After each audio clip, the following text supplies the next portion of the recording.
about the healthcare sector in the Caribbean. We have with us today Dr. Carlin Radix from the OECS and Dr. Evian August, who is an epidemiologist at the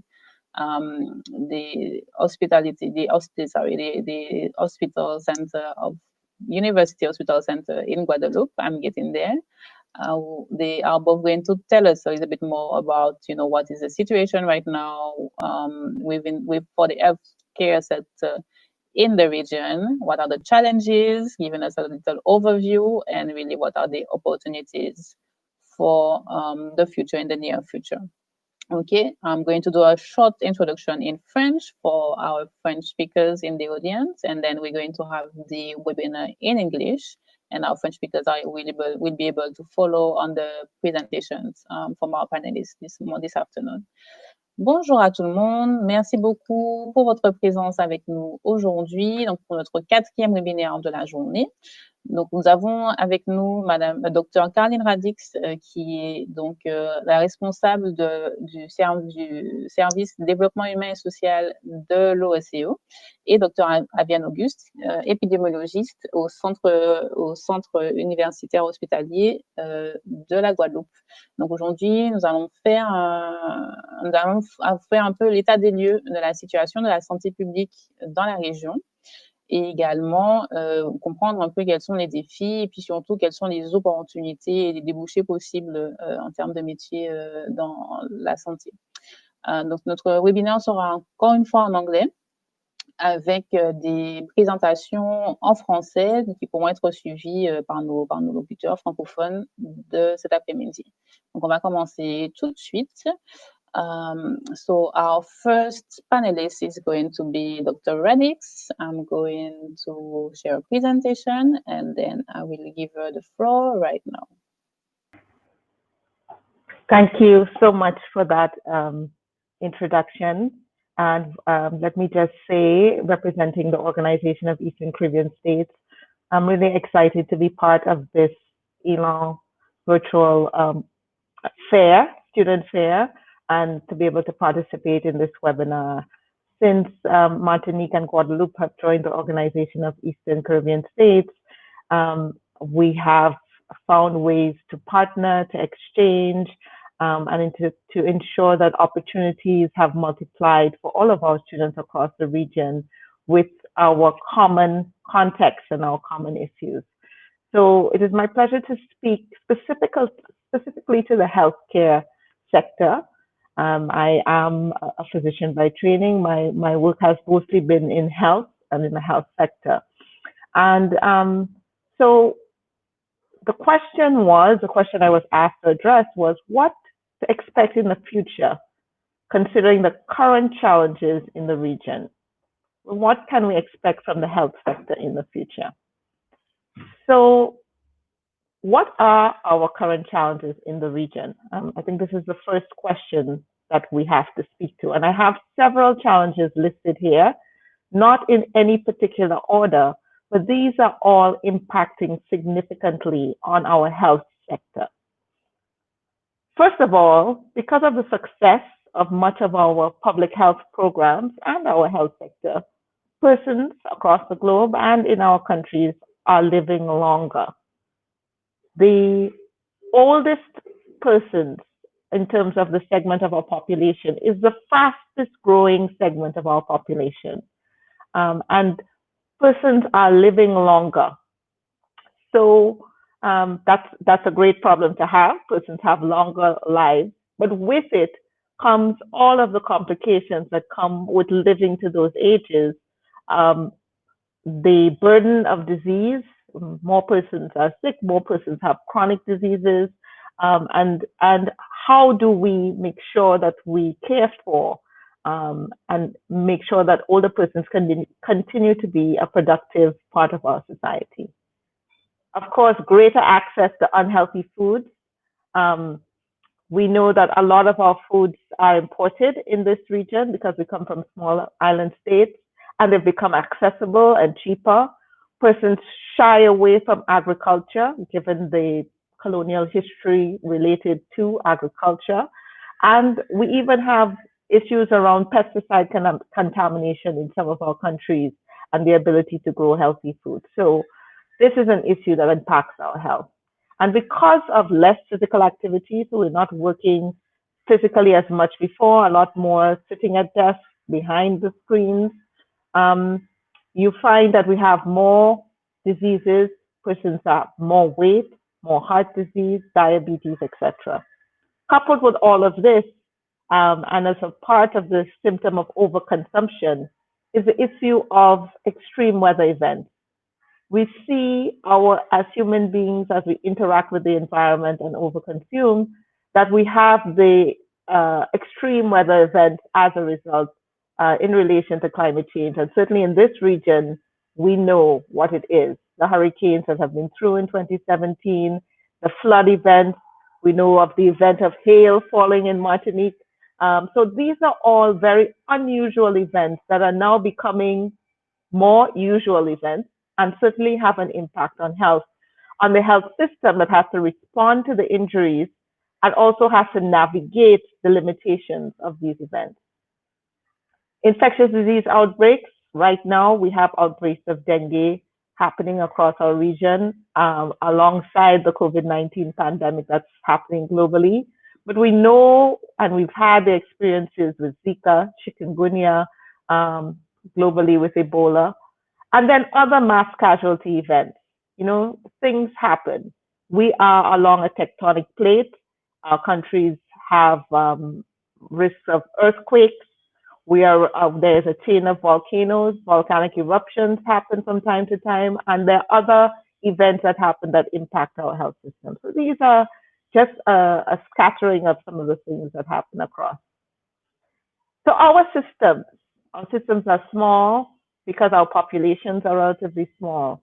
And as we have to tackle the new normal, the COVID-19 new normal, and the increasing events, increased changes in health and our growing older population, we need to be able to be more resilient.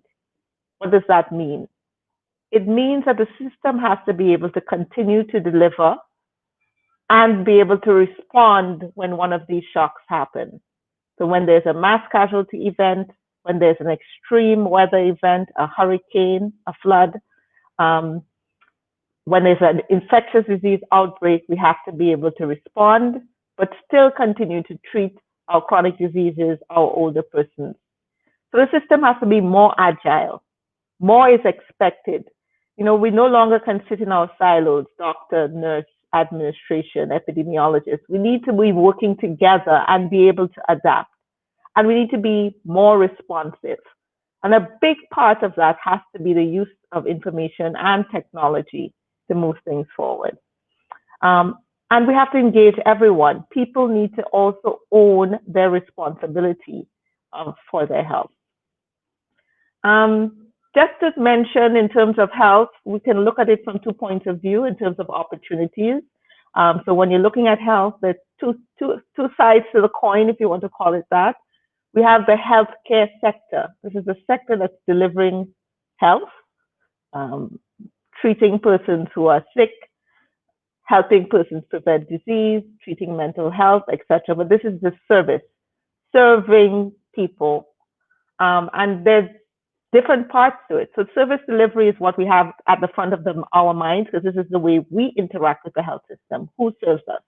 The nurses, the doctors, the nutritionists, the podiatrists, the geriatricians. So there are many. But there's more than just the service, the front end. What's happening at the back end?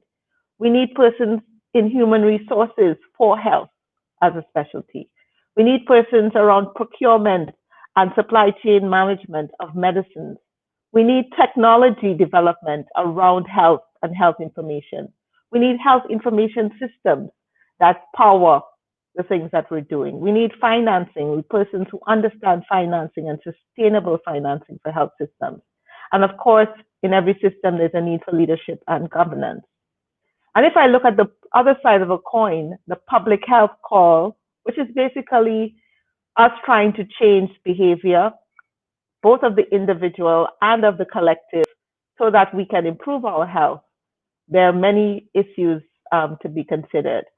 There's environmental health. We're looking at health promotion and health education, epidemiology, the information that we need to make informed decisions, social behavior, and of course, issues around regulation and policy development around health. So these are some of the areas for opportunity.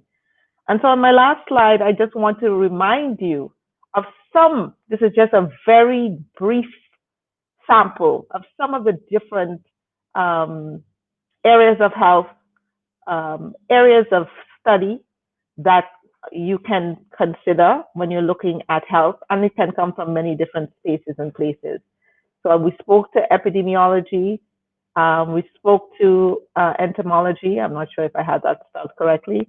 In terms of dealing with mosquitoes and other insects that carry disease, we spoke to environmental health, economics, health promotion and education, how we speak to the public, how we behave, our social determinants of health.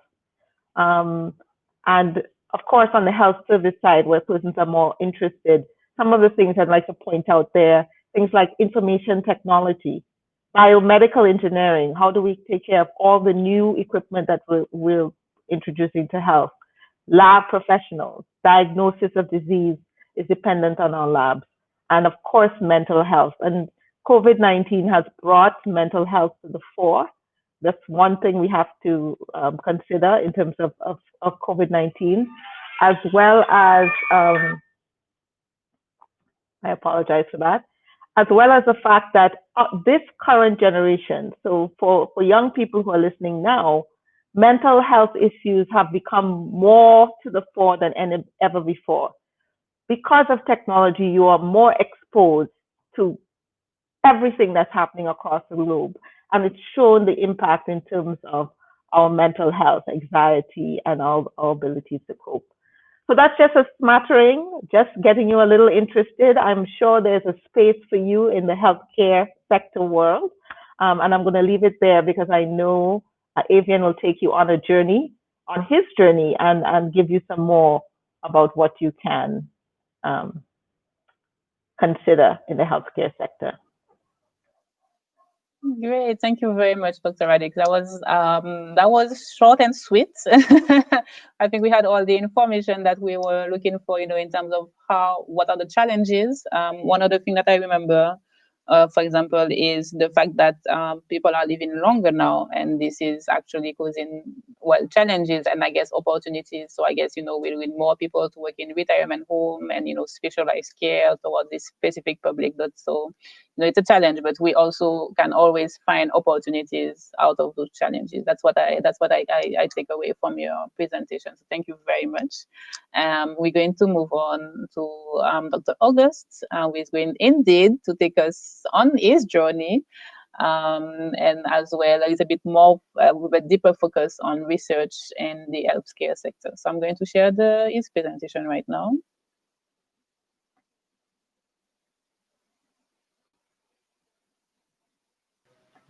All right, and we're on. The floor is yours, Avian. Okay, thank you. So hi everyone. So my name is Avian Auguste. Currently a postdoctoral researcher in the cancer registry at the Guadeloupe University Hospital. I'm going to try and give a very concise presentation. I have quite a few slides, but the idea is that firstly, I'm going to show you an overview of what I do, my profession, how I got here, and just present, like Dr. Alex did, just present you a few challenges in the region and give some opportunities specific to research. So without further ado, let me see if I can change the slide. Right, so like I said, I'm at the Guadeloupe Cancer Registry. Contrary to popular belief, the Cancer Registry isn't an Excel spreadsheet like most people believe. It's an actual department within the hospital with its own staff, and it's guided by a medical director. And it serves two main functions, main function being health surveillance, because we're the main organization in charge of cancer surveillance on the territory, which means that we closely monitor the evolution of cancer mortality and incidence within Guadeloupe, and we have also a function to alert the health authorities if there's any modification in the trend. Second, the second activity that we accomplish in the registry is scientific research, mainly in cancer or some kind of some related diseases. This research we do either through the data that's compiled in our database through the regular activities, or we perform research in collaboration with other national organizations such as INSERM or the Guadeloupe Biobank, for example. So concerning my own functions as a postdoctoral researcher, I work as a project manager for several scientific projects within the registry. Notably, at this moment, I'm working on a case control study on lymphoma and environmental factors. And in addition to that, I'm involved in basically anything that has to do with research or publications, in supervision of master's internships. And finally, I participate in the data collection of the registry, which serves, like I said, for the day-to-day surveillance of cancer in the territory. So if anyone's interested, I know if you'll have access to the slides afterwards. I have just a few of my publications which are accessible through the link on the current slide. All right, so the position I hold currently is requires a doctorate level qualification. Well, because of the scientific nature of what I do, it required a very strong expertise in scientific methodology. So my most recent degree is a doctorate in epidemiology that I got from the Université de Rennes in France. Prior to that, I did a master's in public health with a focus on epidemiology and clinical research.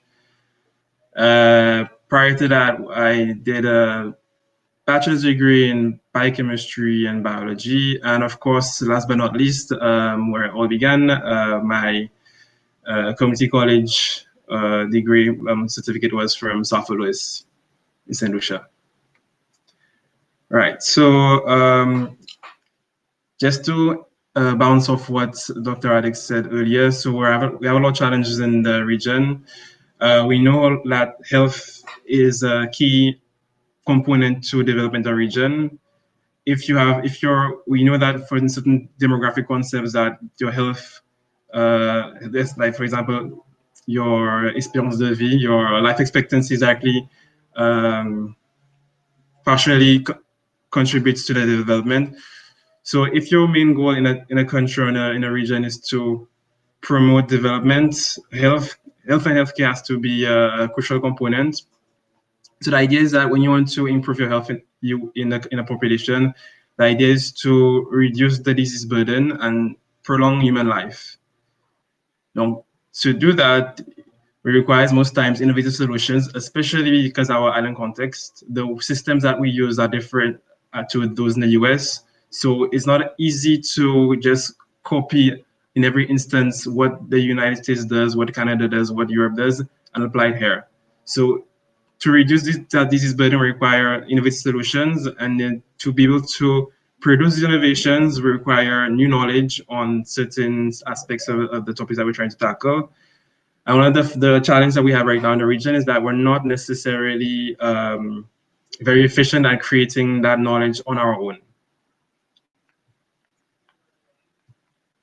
Right. So the interest behind doing public health research is that we're able to create this knowledge, right, by answering specific questions that will inevitably lead to answering these bigger issues. So for example, if we notice that the issue is there's a increase in cancer mortality, for example, we know that we could probably ask a question that maybe what are people affected, or what are the main cancer types that need to be tackled in order to reduce this mortality. Other questions I could ask is, are banana farmers more likely to have lung cancer than the general population. So these are questions that we're asking that will contribute overall to a bigger question and solve a bigger issue.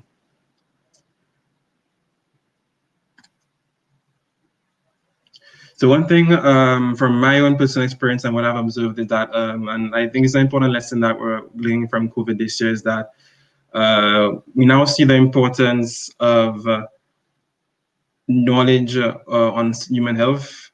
Okay, there are a lot of decisions that need to be made that are even more difficult because the knowledge is not at hand. So for a simple example is that local health authorities may not know whether to lock down the country or not. Should we apply masks to the general population or not?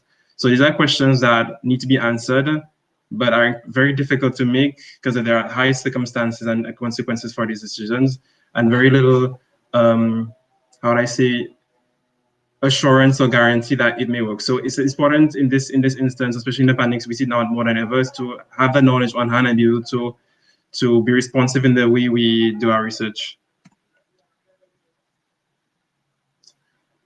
All right, so like Dr. Radek said earlier, we're living longer, we're transitioning more and more away from infectious diseases, and we're seeing more the appearance of more and more non-communicable diseases. So currently, from my observation as a researcher, the prevention in the OECS is very much focused around the infectious diseases.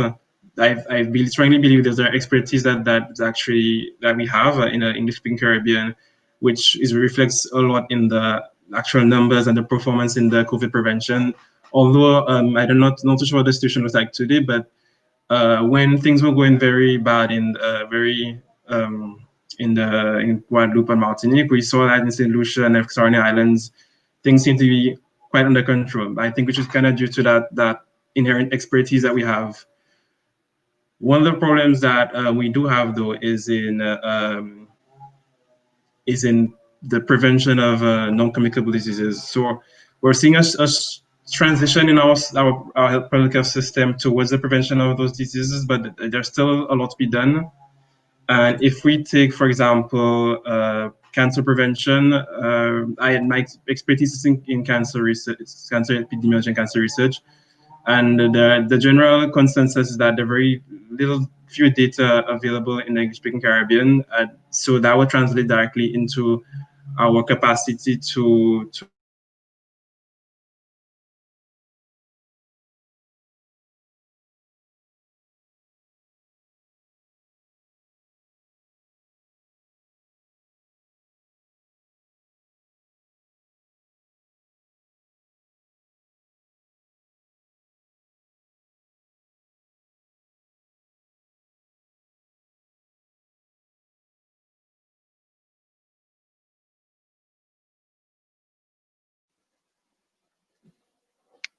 I think we lost Evian. Yes, we did. Great.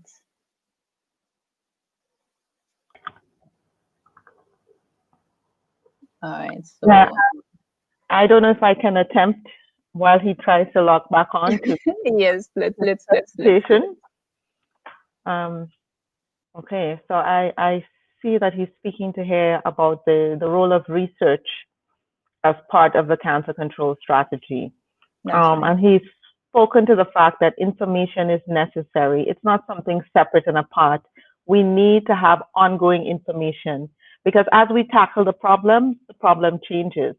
And so we have to have our finger on where the problem is, which part of the population is affected, how they're being affected, at what stage, so that we can make sure that we adequately treat these issues. I'll go down here. So some of the key issues in creating research sustainability, because often we do research, the information is there, and then it sits on a shelf, or it's not necessarily used in the way it needs to be used. And then we don't have the feedback loop that ensures that we learn from the information and then we do the research again. So stakeholders must be engaged and motivated. People need to understand what is happening with information that they give. There needs to be feedback to say, okay, this is what's happening. If I filled out a questionnaire or I submitted some information from an institution, I need to be able to know what happened with that. What is the cancer rate in our country, and what does that mean for me? What does that mean for my risk? Also ensuring that you understand the culture of where you're doing research. Certainly, I think we have a similar culture here within the Caribbean, whether or not we speak French or English. And sometimes researchers that come from a different space may have a different point of view. Hi, Dr. Olga. I was taking over for you for a while, so I just spoke to this slide. I think you can go right to slide 10. Okay, let me go. Let Thank me you just. so much, Okay, Dr. Radish. thanks so much. And welcome back, Dr. August. I don't have no idea what happened. Anyway, so yes, so we've noticed the challenges, and unfortunately, I don't have a magical solution as to solve that. Unfortunately, but from experience, I think there's a lot of innovation and change that has to happen on a system level. We need to move things around. I think it's a kind of radical change, and a lot of goodwill with all the stakeholders, a lot of goodwill I express on that, to sit down and really let's have this talk. How is it going to happen? What's the system going to put in place? And there needs to be a lot of that. There needs to be leadership and human resource and skilled persons to actually push the research and supply the knowledge that we need. That's where our ELAN participants come in at this fair. So we need you as well to participate in this change. And last but not least, I think we need time. Simply put, it's necessary. The road is very long, so it's not something that will happen overnight or next week. It may happen over several years. So we have to be patient. All right. So I said a lot about the English-speaking side. So I'll move more into the French-speaking islands. Very briefly, I'll just say 2 words on this. This is not exhaustive. This is not like on complete list. But then for the French-speaking departments, Martinique, Guadeloupe, French Guiana, one of the challenges in health research, not necessarily the resources to perform research. And luckily for us in Guadeloupe and Martinique, we benefit from being a French department, so we have resources like INSEOM and the National Cancer Institute that may fund some of our programs. But the inherent challenge that we have as an island is that we have a small population. Okay, so whether we hinder a lot of our progress in public health. So when it comes to, for example, implementing new innovative technology like, let's say, linear accelerator or some sophisticated cancer treatment, or sit on a technical platform, their big challenge is a small sample size, small population size. Some of these sophisticated equipment require large populations and a strong daily activity to actually remain profitable, right? For it to be maintained. And we also suffer a lot from small sample size in our epidemiological studies. Potentially, if the other islands were to develop their research programs more, we would have more opportunities to pull our data together and form larger data sets to overcome that. In addition, having Caribbean neighbors develop around us, create more research, will enable us to be able to compare what we're seeing in our population to those populations. I don't know if this speaks to the people listening, but in our science, it's very much important to have like an element of comparison. So all in all, I think in the future, to overcome this challenge, it's inevitable that the French-speaking territories need to cooperate, partner with the other islands of the Caribbean, whether it be for scientific collaborations or public health corporations to bring patients into our healthcare system. But that's a challenge that needs to be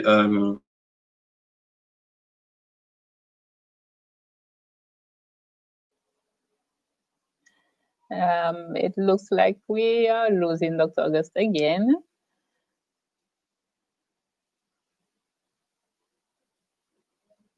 Right. Yes, I think he may have a problem with his Yes, with his internet, definitely. and since COVID-19, I can say that even though I'm supposed to have a certain bandwidth, it fluctuates and depends Yes, on indeed. what's happening. So I think I'm sure he will join us again, but I will jump in where I can. Yeah, so if we can also start and discuss a little bit, if you prefer, because That I would do be have. great. Yes, all right, no problem. Yeah. Because I do have a few questions for you, and also from what Dr. August was saying right now. So a few questions came up to me. I wanted you to go a little bit over on the part where you were telling about people living together. So you did say that the segment, the fastest growing segment at the moment is the older population, right? So I do understand that, as you said, it's because we have made progresses in terms of medical care and caring for this population. But why is it the fastest growing? It's not only because we have those. What are the other reasons that explain that we have this, and why is it remarkable for the whole region? So it actually is a reason. It's because of public health interventions that persons are living longer, as well as because of medical care. Because what it means is that um, previously, or if you think about life expectancy, and I don't know the exact numbers, but if life expectancy is at 70, what you find is happening now is that persons, very few persons may have lived Um, beyond. I'm just answering a question, okay. Adrian. Very few persons may have lived beyond, let's say, 80. So that would have been a very small segment of the population. But with increases, more and more people are living beyond 80 and maybe getting to 80 in a condition in which they're still productive, they're still able to, you know, interact and participate in the population, but are likely to have ongoing problems along with being 80. Maybe they have high blood pressure, or they have heart disease, they have a number of medications they're taking, maybe they need physiotherapy and other types of things. Maybe they don't still have their teeth, which affects nutrition. So that all this section of the population is the fastest growing because it used to be the smallest or non-existent. So the rate of growth for that is really big. And that's Right. also compared to the rest of the population. People are not having as many children as they used to before. People are waiting longer to have children. So what you find is that before, when the population looked more like a pyramid, where there was lots of young people below, and as you went up, there were less and less persons. Now, it's getting more like this. Persons are having less children. They just replace themselves. Two children. There are two of us. We have two children. There's no more than what we replace. And all of us are living longer. Our children know us. They know their grandparents. Some of them know their great grandparents.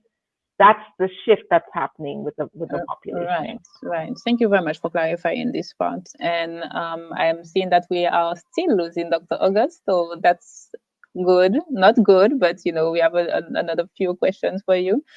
This is also something that Dr. August was speaking about, is cooperation. Of course, this is something that will be very of interest for us at ELAN. So what Dr. August was saying is that, for example, in terms of population, because we're living in small island countries, so the population is small, so you cannot really test out, I understand, the medication the same way because you need a larger sample. And so I would want to find out how cooperation could could be an answer to that, and as well, if it is, I don't know, you're telling me. And also in terms of getting all this research and all this data that we need, how cooperation can play a role in this.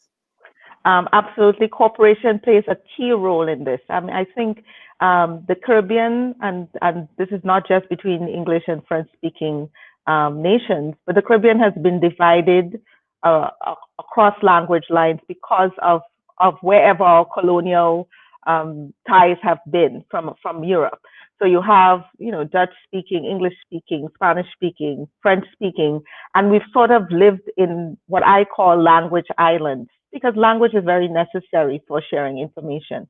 So you find the French territories collaborate together and they have information. The English territories collaborate together and have information. The Dutch territories collaborate together. But we are just beginning to collaborate across. But we're all along one chain of islands in one sea, and we all have the same experiences. So yes, it's the issues of cooperation are well recognized, and I think we're beginning to cooperate in many areas of research. It's easier to do it in areas where we're just collecting information, so survey information like what is the rate of cancer, for example, across our populations, or what is the rate of certain diseases. When it comes to testing medications, that becomes more complicated because as it should be, those things are heavily regulated. But what you find is that we are all following different sets of regulations coming from different spaces.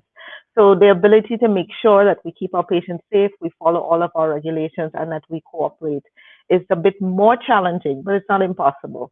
And I think it's necessary for us to be able to do research. Okay, I understand. Yes, thank you very much. I'm seeing that Dr. August is somewhere trying to join us again. Let's see. All right. So what I wanted also to find out is, so we talked about opportunities coming up for the new generation and especially for our audience today. What would you say to someone who says, I don't want to do like Dr. August and study for 9 years?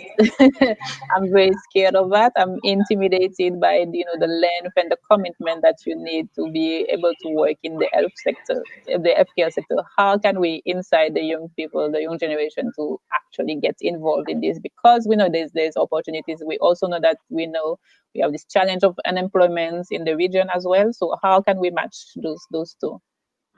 Well, first of all, so I'm going to address it on two fronts. One is there are many areas in the healthcare sector that take a long time of study. So I'll say to you what my father said to me when I was saying that I'm not sure I want to spend all of this time studying, medicine. He said to me with the wisdom of someone who's older, so I'm saying it to you, 9 years are going to pass whether you're studying what you want to study or not.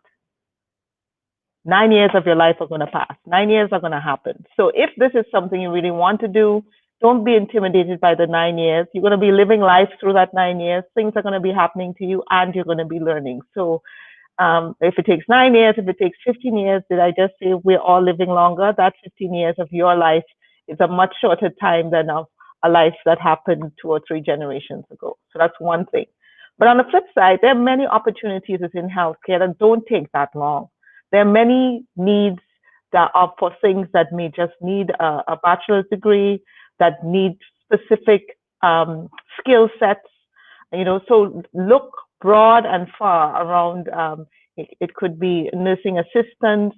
It could be around physiotherapy assistants. It could be around administration. There are many areas in which you can get in without necessarily having studied for 9 years. And then while in the system, you can find areas to improve through certifications, short courses, diplomas, etc. So there's two sides to the coin. Don't let the long time intimidate you, but at the same time, look around you. There are many different opportunities that you may not have thought of that may take shorter. Thank you very much. I love what your father told you. It's so true, and this is a really interesting way to see things. That's true, because time is going to pass anyway. So might as well just invest in this time. That's a good thing. And also there are other opportunities that don't necessarily take that long. That's very complete. Thank you so much. It's Dr. August. Shall we try again? Yeah, so your mic is muted. I'm going to just put your presentation and I'll give you the floor.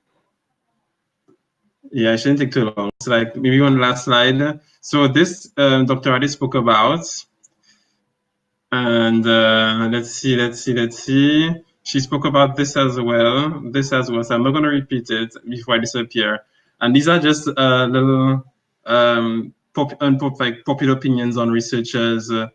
That maybe I'm not going to always leave for the questions. If there are any specific questions, I'm really afraid that discuss up again. But they are there. I'm here if anyone wants to ask questions. I have an email address. just cut through these. The last one I'll probably just say it. You know, do we make a lot of money? The answer is not really, but we're happy. And if there's a lot of like places in France where we can study public health, in whether it be epidemiologist or public health administrator or clinical research associate. And thank you. So those are questions now.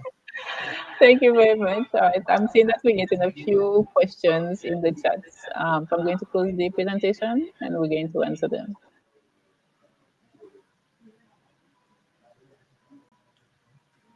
So I see a question from Loriane. Yes, about funding, exactly what you were saying, what you were talking about. So the question is, well, thank you very much, first of all, for these interesting talks. She was wondering if there are any funding agencies or opportunities for research in the Caribbean region because they're trying to develop knowledge for the region. So funding is very important. So do you know any opportunities about funding for research in the region? I don't know if Dr. Rice wants to answer this one. I think maybe she's better versed in this part than I am. Thanks, Avian. Could you mute your mic? I'm hearing the echo. Oh, that's downstairs. Okay, thanks. So just to say, yes, there's lots of funding opportunities. The funding landscape happens globally. It's important to understand that what happens in the world affects the funding landscape, and what is happening in the world right now, which is a COVID-19 pandemic, has certainly affected the funding landscape because a lot of funding has had to be redirected for the development of, we see vaccines are now coming up, popping up everywhere for the kinds of support that has been needed for the mass amounts of testing that's been happening around the world, for health professionals, for increased equipment and all of that. So it's very important to be aware of what the key issues are around the world and what the issues are of key funders, and then to investigate what funding opportunities are out there that can support. There are lots of funding opportunities through the EU. The EU is a big funder in the Caribbean region for several projects, and for several projects in which we are collaborating. For example, the ELAN project that is part of this virtual fair, so they are a significant funder in the region. Other development partners from individual European countries and from countries in North America, the US and Canada, are also key funders. And then there are funders that we may not even think about from different parts of the world who are coming up on the scenes from countries in Asia. And there is the opportunity for what we call South-South cooperation. So we collaborate with countries in the African continent because resources are not just about funds. It's also about intellectual property. It's about exchange of ideas and about people understanding where you are and moving the process forward. So that's a very, big answer to say that there's a lot of opportunities, yes, to move forward. Okay, wait, do you have anything to add, Dr. August? Mic is muted. Your mic is muted. No, as well said. I don't have anything in particular to add. I think it's true. I think globally, if you think globally, then it spans out a lot.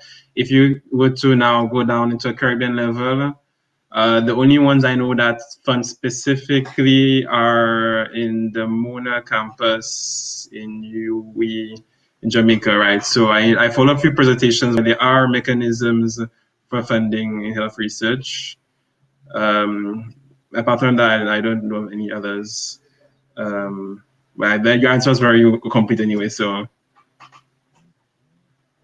And are those very, I'm sorry, can you mute your mic, Dr. August, please? Thank you. Are those, so the opportunities are there in terms of funding, but are they easily accessible? Because I know, for example, the European Union is quite rigorous and sometimes a lengthy process. So what about it? Yeah, that's a very good question. And I think before you get into the space, there's a tendency to feel intimidated that, these opportunities are out there and there's no way we'll be able to get them or to be able to access them. I think the rigor of most of the calls for funding proposals are a plus, because all the information is there for you. All you need to do is to take the time and go through it. It tells you exactly what is needed, exactly what is expected. If you don't have the expertise for what is needed, you reach out around you to the people who have it, and you pull together a team and you come up with something that you can pull together. The flip side, the other thing that maybe persons don't know is that at the end of the day, persons fund things for a reason. So if there is just, some specific check box that maybe we are unable to check for a good reason, if we are able to justify it, and if what it is we want to do is in line with what the funders want to fund, then there's always room for dialogue and negotiation in terms of moving funding forward. So I think that's the spirit with which persons need to go out and explore funding opportunities. Don't be afraid. Do a search. There are many spaces online, many institutions in many industry, and then bilateral. By that I mean country to country funding opportunities that are available. So. Yes, and same question, Dr. August, because as a project manager, I would assume that sometimes you would be the one, preparing the calls, the for tenders and so on. So what's your experience on that? Okay, so I have two experiences. So my first experience is that, I was hired as a part of a European project, the EU FIDEA PO program. So, it shows that where there are capabilities, there are possibilities to hire highly skilled trained and trained people on EU projects. So there is that. In Guadeloupe, I've had the opportunity to answer a call for on tobacco and alcohol research recently. It hasn't gone through yet, but the call was there, and I wasn't even expecting it. So even without looking tirelessly, there are calls that come, and we have the skills that we need. And if we don't have, like Dr. Adik said, we call a colleague from another island, or we call someone that we know, and we make things happen. All right, thank you. And something that I want, Dr. August, that I want you to elaborate a little bit more is on your journey. So how do you go from A-level at Sir Lewis to Université des Antilles Martinique and then Rennes? And yes, so can you give us a little bit more about that? Oh, wow. So much to say. Well, to be honest, 9 years ago, I never really planned on doing epidemiology. I was at E-level for the simple reason that I liked French, I liked biology, and I liked chemistry, and I did these 3 subjects for my Cambridge E-levels. I had no idea where I was heading. And then I think at that time, the French embassy, their mission for cooperation, they had this campaign for scholarships as a part of the cooperation agreement in St. Lucia. So I ended up being in the right time, I would say. And I had this ambition to continue my studies in science, and I enjoyed French. So one thing led to the other, and I ended up studying undergraduate degree in biochemistry in French.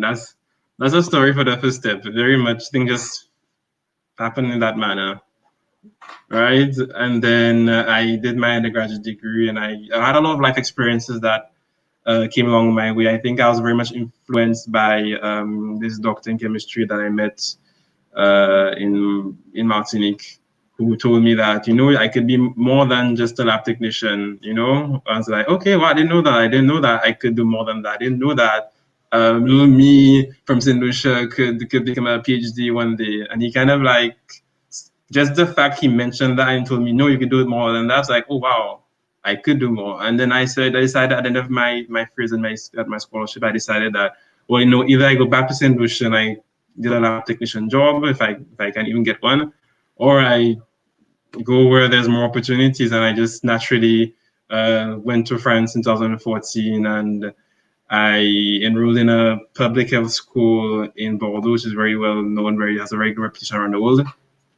And that was very much in itself unintentional, very much somewhat accidental, because I initially wanted to enroll in bioinformatics, but someone in Martinique, the director for the undergraduate program, told me, Evian, bioinformatics is good, but if you do public health, it'll be better because you have to come back to the Caribbean and contribute right away.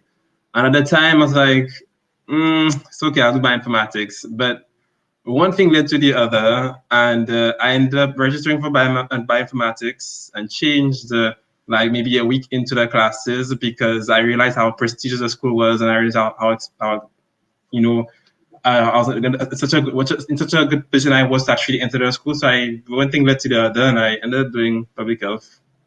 And then from there, I completed the first year of the master's.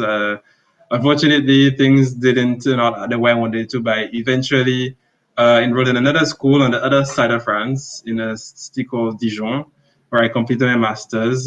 And I was convinced at this point in time, completing my master's, that I was going to get a job and stay in France. This was also, I got hired as a statistician at the National Public Health Agency, right? So I got the job there. I was on like a temporary contract. I was convinced my life would have finished there.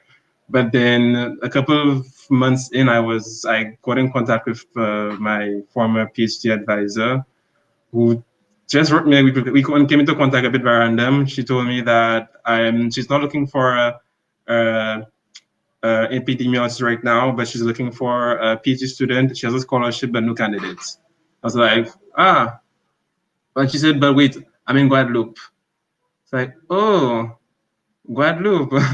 Never thought about that. Never imagined one day that have been what I'd end up. And a PhD, oh wow, oh this again. I didn't realize this would have pop up eventually again.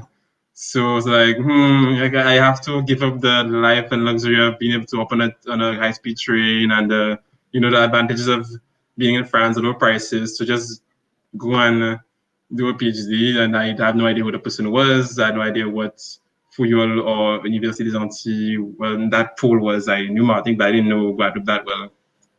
And I just took a leap of faith and just left everything in Dijon to pursue my PhD in this team, and with absolutely no regrets. It was an amazing experience. I learned amazing things. I traveled quite a bit. I made such a big network.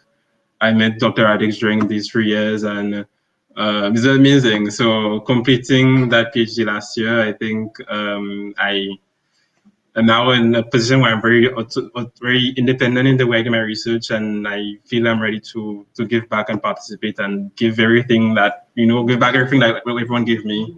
So yeah, this is where I'm right now. So thank you so much. That was a lot of opportunities just jumping on your way. Yes. My last question, sorry, Evian, can you disable your mic, please?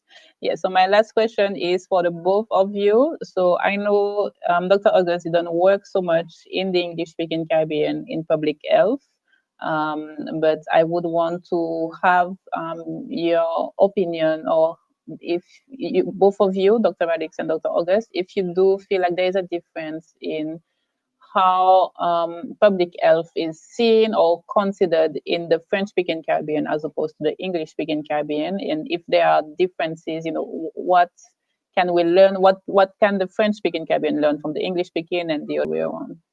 Long, very tricky question, just for the end. Yes, if it's okay, I'll go first. And let me say that there are differences. There are differences between the two systems. A lot of it is the same. I mean, health is health, and there's some things about health that are the same. So while I focus on the differences, I just want to remind everyone that a lot of things are similar.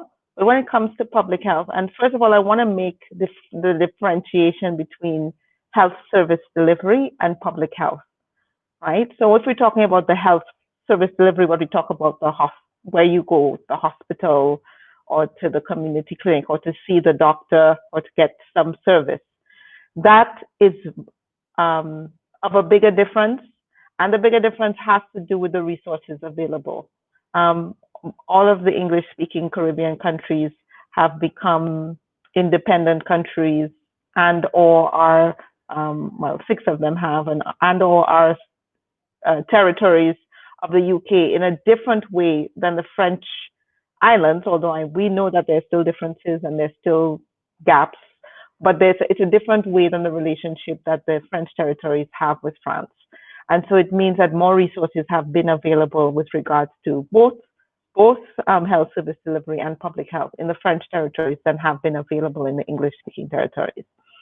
So I want to differentiate public health, which really is about, like I said, making sure that the population is safe. So doing the big population type things, making sure we eat right, stopping the mosquito so that we don't have dengue rather than treating it.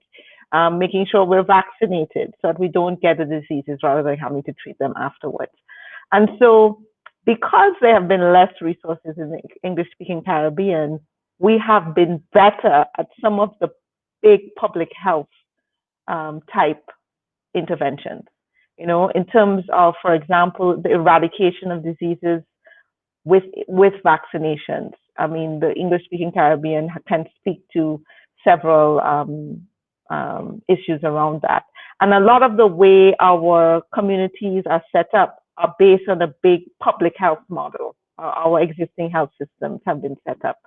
So the focus on, the health inspector going around to houses, persons visiting, and things that have been in place. Now, some of those things we're shifting away from now, and that's not necessarily a good thing. But those are things within the English-speaking Caribbean which we have been able to do well with little resources, with boots on the ground. I think it raised its head in the response to COVID-19. So our response was very public health oriented in that we did the public health measures quickly first, the lockdowns, the masks, the different measures. And we do that because we have limitations in resources. So we don't want to get to the point where we need to have however many people in our hospitals because we don't have the same sets of resources. So you see that kind of public health aspect come up. I like to call it the boots on the ground response within the English-speaking Caribbean. Flip that though, I would say that with the French-speaking islands and with the resources that they've had available and the use of technology, many systems are much improved. So when we look at especially some of the surveillance systems, the information that's available. So we do the actions in spite of not having the information. Forget about the information, we're going to do the action, right? We're not going to wait to find out. But the French islands have much more information which they can use to make strategic decisions. Certainly, Avian spoke to the work he's doing on research on cancer. When we look at the cancer registries, when we look at the epidemiological and research centers across the French territories, there's much more information which can give much more strategic direction and can also foster much more research about what is happening on the ground. Right? For me, this is the differences in some of the strengths and weaknesses, and we can only gain from working together. Let me see what Avian has to say. Yeah, so thanks, Dr. Alex. That's a very, very complete response. I think I have to applaud the St. Lucia and the rest of the English-speaking Caribbean on their response to COVID, because we see the parallel with the French islands where it was dealt in a different manner, right? So I think that shows that there's a complementarity in our approach, and what I'd like to see in the future is that we don't lose that expertise. We try to share it with the people here, because we do take that for granted. We have an envelope that comes from the ministry every year, and we use it. We're not very, I'd say, frugal or prudent in the way we go about our measures. There's this abundance, so we take it for granted. I think needs to be at least this communication. So we have this awareness. Okay, in St. Lucia, they don't have resources, but they do it like this. Okay, and same way, it's the same way St. Lucia can look at other countries can look at Martinique and Guadeloupe and say, hey, they're collecting data, they're making informed decisions. Let's do like them. So eventually, when the time comes, I think there should be more exchanges being facilitated.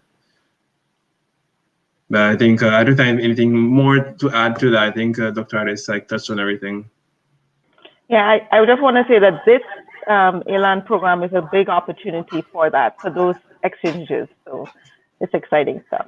Oh yeah, that is true. So just want to touch on it. That's true. Up until now, we've been plagued with the fact that the French English barrier, etc. So I think now this is a good opportunity to work towards that. I think if you're bilingual and you work in public health and you're good in science, I think your chance of getting a job is, almost probably doubled. I don't know if Dr. Alice agrees with me.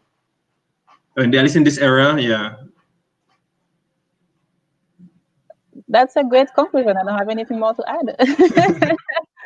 Thank you very much, Dr. August and Dr. Radix, for spending this time with us on this webinar. The takeaway I really want to get from this webinar is complementarity between our territories. So French-speaking and English-speaking Caribbean have all, it's just opportunities in terms of collaboration and cooperation. So thank you very much for explaining everything to us. I do hope that our audience is inspired, especially by Dr. August's story, and that we're going to get in 9-10 years from now, we're going to get a lot of doctors who are inspired after this webinar. I do hope so, and creating or fostering cooperation networks in the healthcare sector. So thank you again very much to both of you. So I'm going to wrap up now, and I'm just going to remind our audience that our next webinar on digital and the digital sector and entrepreneurship is going to start in half an hour. Thank you very much, and have a good afternoon. Okay, thank you. Bye-bye. Bye-bye.